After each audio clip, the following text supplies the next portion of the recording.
कराची वाले तो जो हैं वो तो वाइफ का हाथ बटाते हैं, या आप सिर्फ खाते हैं या हाथ भी बटाते हैं, खाना शाना बनाते भी हैं? नहीं, आप क्या बात करी, हम तो जब छोटे थे उस वक्त से अम्मा का हाथ बटाते थे। अब अच्छा, सब घर वालों का भी हाथ बटाते हैं, उस पे उस वक्त लगाई खाना पकाना आता है? घर में पकाते ही जहर शाह है। मेरी बात सुने, मेरे ख्याल में ये मेरे बुजुर्ग सारे तीनों मतलब मुझसे तो कम से कम बुजुर्ग ही हैं, मेरे सीनियर भी हैं। मेरे ख्याल में पता नहीं ये बटाते थे कि नहीं बटाते थे, हमारी तो मजबूरी है, वक्त बड़ा बदल गया, आहिस्ता आहिस्ता बटाना पड़ता है। और दूसरा एक बड़े अब ना आज जाहिर शाह का पता चल गया है कि सारे फैसले बेगम ही करती हैं। अच्छा सर वैसे एक बात बताऊं, आप मेरी बात सुने।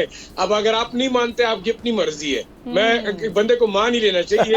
आजकल मेरे ख्याल में बड़े बड़े लोगों के फैसले जो है ना वो आप तो घर वाले भी देख ही रहे हैं ना, आप तो घर वाले भी देख रहे हैं कि कौन किस तरह से अपनी सफाइयाँ दे रहे हैं। लेकिन जाहिर शाह साहब जो हैं घर के अक्सर काम करते हैं और बाकायदा खाने बनाने में भी हाथ बटाते हैं, सारा कुछ करते हैं। मेरी बात सुने, इसमें कोई आर नहीं है। खाना बिल्कुल नहीं है, बिल्कुल नहीं है।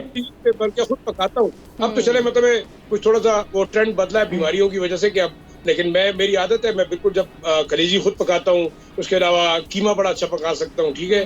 और यहाँ आपके मेरे ख्याल में शहजाद साहब मानेंगे कि हमारे यहाँ जो टिक्का और बारबेक्यू है वो तो हर पठान जो है ना वो जरूर करता है, उसके बगैर तो गुजारा हो नहीं सकता, चाहे वो हम घर में करें बाहर करें। लेकिन एक बड़े मजे की चीज जो आखिरी में बताना चाह रहा हूँ वो ये है कि हमारे लिए दोनों ईदें एक ही तरह की होती हैं। वैसे कि हम सब बैठे हुए हैं, लोग ईद मना रहे हैं और हम प्रोग्राम कर रहे हैं, और यही सहाफियों की जिंदगी है कि वो लोग जो है ना ईद पे एंजॉयमेंट कर रहे थे और हम दफ्तरों में होते हैं। तो मेरे ख्याल में ये ट्रेंड एक ऐसा मुश्तरक है दोनों ईदों में जो कि शायद मेरे साथ इत्तेफाक करेंगे। घर बैठ के भी शाम तक कभी इत्तेफाक सारा दिन दुनिया, फिर नींद भी पूरी करने बैठ जाते हैं, बेहतर है कोई एक्टिविटी हो जाती है हमारी। चले जी, हम क्विकली, क्योंकि बचपन में आप सबने ये चीज़ें इस प्ले का हिस्सा रहे होंगे, लेकिन मैं चाहती हूँ कि आज हम थोड़ा सा बचपन को भी रिकॉल करते हैं, अपने चाइल्डहुड को।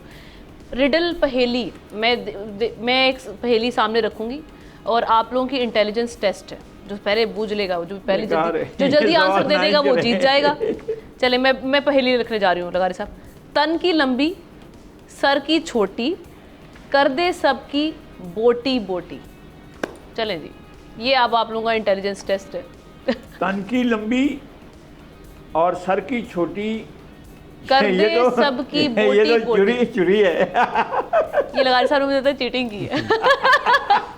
ये लगारी साहब ने चीटिंग की है क्योंकि इनके पास पर्चा आ गया था। पर्चा आउट हो गया था ये। सब्सक्राइब करें और बेल दबाएं ताकि कोई खबर रह न जाए।